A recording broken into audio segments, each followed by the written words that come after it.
কিরে দাঁড়ালু কে? চল ভিতরে যাই দেখে আসি আমাকে সুমি কে দেখতে আসছে। ওই ছেলের বাইর করে আইনে হাড্ডি কুটি ভাঙে লুলা করে দেবো না। একেবারে পাইরে ফালাই দিয়ে হাত পা গুড়া করে লুলা করে দেবো। চল তাইলে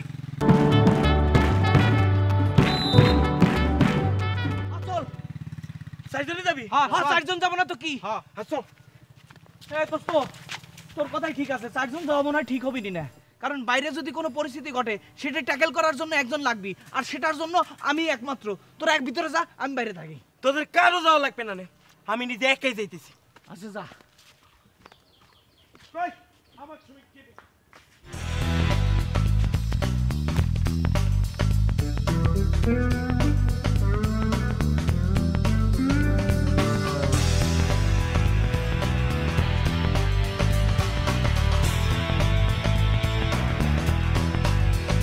দেখলি বোঝা যায় বিদেশি ছেলে কি স্মার্ট। হাইট কত রে? তোর থেকে মিনিমাম 1 ফিট হবি। আর বুঝছো এই যে বুড়ি আছে না, বুড়ি চাপ দিলি এই যেরকম হয় সেই রকম একেবারে জিম করা ছেলে, বিদেশি ছেলে না ঠিকই জিম করে, একেবারে সালমান খান বুঝছো। আর হেয়ার স্টাইল যা এরকম না, খুব সুন্দর। একেবারে বিদেশি ছেলে। চল চল। আমি যদি জাতি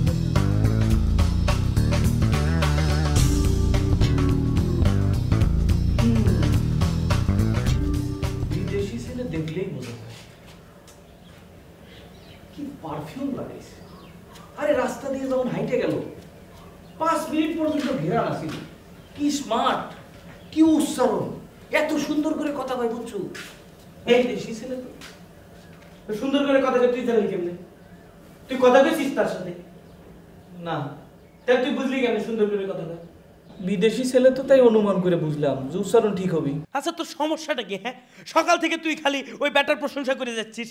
তুই কি তোর বন্ধুর সাথে সুমির বিয়ে ঠিক করবি নাকি ওই বিদেশি ব্যাটার সাথে বিয়ে ঠিক করবি, কোনটা? আরে বন্ধু এটা তো অনুমান করে কইলাম, তুই সব কথা কি ধরা লাগে নাকি? কি করা লাগবে কো, আমি করে দিচ্ছি। তোর কিছু করতে হবে না, তুই যে কিছু করতে পারবি না সেটা আমি বহুত আগেই বুঝছি। আরিফ যা কাগজ কলম লিয়ে যা।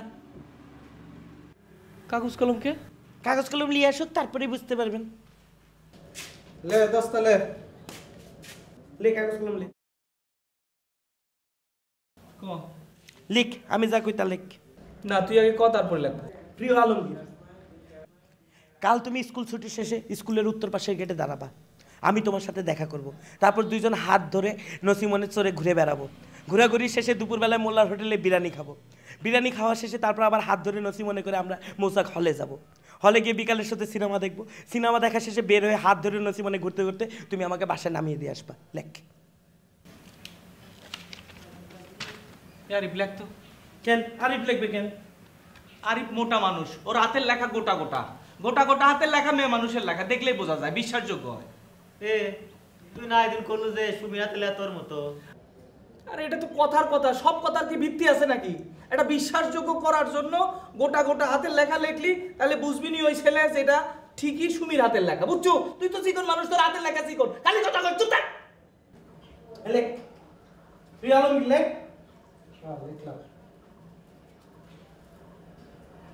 কাল স্কুল ছুটি শেষে তুমি স্কুলের উত্তর পাশের গেটে দাঁড়িয়ে থাকবে। আমি তোমার সাথে দেখা করব। তারপর দুজন মিলে হাত ধরে নসিমনে ঘুরতে বেরোবো। ঘোরাঘুরি শেষে দুপুরবেলায় মোল্লার হোটেলে বিরিয়ানি খাবো। বিরিয়ানি খাওয়া শেষে বিকালের সাথে মৌসাক হলে একসঙ্গে সিনেমা দেখবো। সিনেমা দেখা শেষে আবার হাত ধরে নসিমনে ঘুরতে ঘুরতে তুমি আমাকে বাসায় নামিয়ে দিয়ে আসবা। ইতি তোমার। ইতি কি লেখা দোস্ত? ইতি